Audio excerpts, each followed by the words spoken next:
महाराज जी 12 साल तक यही कठोर साधना की। 12 साल से मेरा ये दिगंबर रूप है, अखंड भभूति रमाता हूँ, अखंड हमारा धुनी 12 साल से चल रहा है।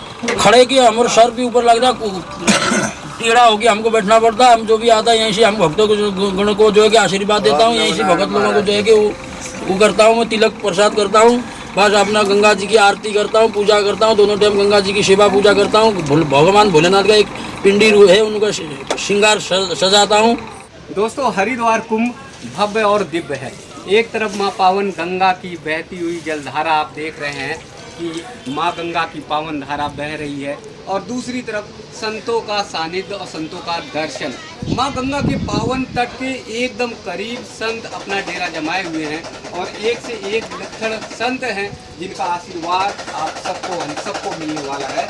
दोस्तों सच्चे संत कहाँ कहाँ पर हैं वो मैं ढूंढकर आप सबको दर्शन कराने की कोशिश कर रहा हूँ। एक सच्चे संत हैं, और देखिए गुफा नुमा बनाया हुआ है कि जैसे संत और महात्मा गुफा में रहते हैं, कठिन साधना करते हैं, कठोर साधना करते हैं, उसी तरह से महाराज जी कठिन साधना कठोर साधना कर रहे हैं। तो आइए मैं गुफा में आप सबको दर्शन कराऊंगा और कैसे वो कठिन और कठोर साधना कर रहे हैं, धुनी रमाए हुए हैं इन सब के। महाराज जी को देखिए कि एकदम ये गुफा के अंदर मैं लेकर आया हूँ। यहाँ पर देखिए कि धुनी रमी हुई है, धुनी जल रही है, और महाराज जी पसीने से तरबतर हैं और इस गुफा में साधना कर रहे हैं, लीन भक्ति में लीन है। और यही हमारी परंपरा है। हमारे संतों को तपस्वी इसीलिए कहा गया है कि वो कठोर साधना करते हैं, कठिन साधना करते हैं।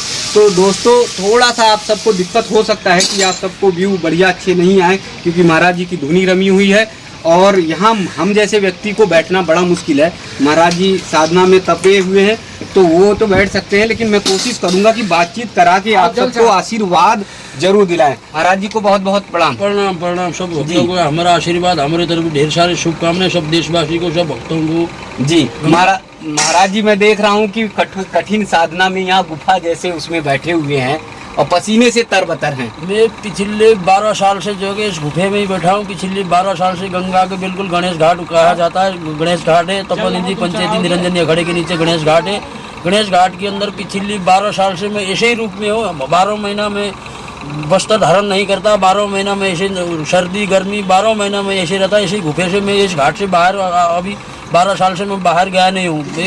अपना यही साधना तप भजन पूजन सेवा जो भी है गंगा माँ की आरती पूजा में ऐसे ही घाट में करता हूँ। जो बाहर से श्रद्धालुगण आते भक्त जो आते उनसे अपने थोड़ा बहुत कोई सहयोग मिल जाते, जैसे अपना दीवाबत्ती गंगा जी का आरती पूजन करता हूँ। महाराज जी 12 साल तक यही कठोर साधना की। 12 साल से मेरा ये दिगंबर रूप है, अखंड भभूति रमाता हूँ, अखंड हमारा धुनी 12 साल से चल रहा है। गए कुंभ से पहले से मैं यहाँ बैठा हूँ, जब से यही हूँ मैं, यहाँ से बाहर नहीं गया। मेरा 12 साल का अनुष्ठान है।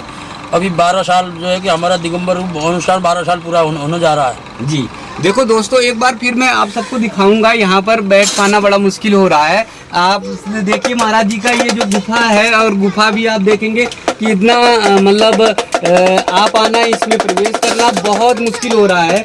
और 12 साल से महाराज जी इसी गुफा में साधना लीन है।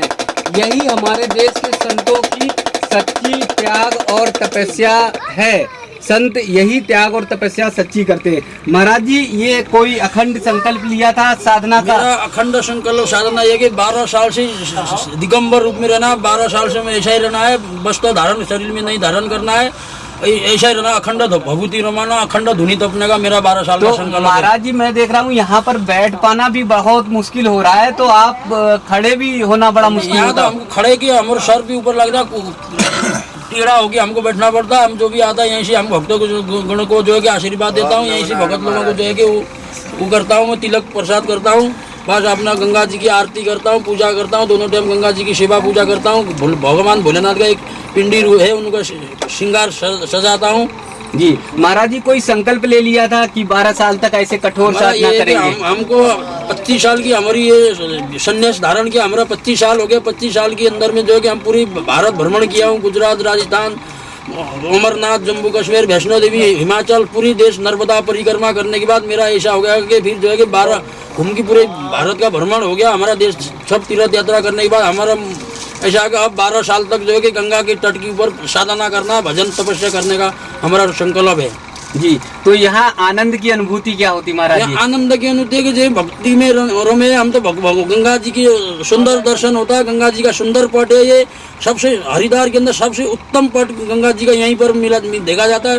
सामने दामकोटी है और ये गंगा जी का चौड़ी पट है, बहुत निर्मल गंगा रहती है। यहाँ अपना आनंद होता, कोई भी एक बार आएगा इस घाट के ऊपर में जो है कि उसको यहाँ से उठने का मन नहीं लगेगा। ये गणेश जी की साधना स्थली है, गणेश जी का नाम से गणेश घाट पड़ा है। बहुत प्राचीन काल का गणेश घाट है।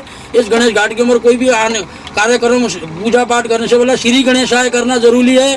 गणेश घाट के अंदर जो भी आए कि पहला स्नान गणेश घाट के ऊपर करके फिर आगे का यात्रा चारों धाम बदेरी केदार यहीं से शुरुआत होती है। जी, महाराज जी ने ये बताया कि यहाँ अगर श्री गणेश है, हम हालांकि हमारे यहाँ परंपरा है कि श्री गणेश करके हम जो है किसी कार्यक्रम को शुभारंभ करते हैं, तो महाराज जी ने कहा कि श्री गणेश यहीं से करना होता है। तो महाराज जी घाट की महिमा क्या है? श्री गणेश घाट की महिमा जो है कि गणेश जी का ध्यान आराधना पूजा पाठ करके जो भी मन्नत मांगता है गंगा जी की सच्चा मन से जो है कि श्रद्धा मांगता है उसका मनोकामना पूर्ण होती है।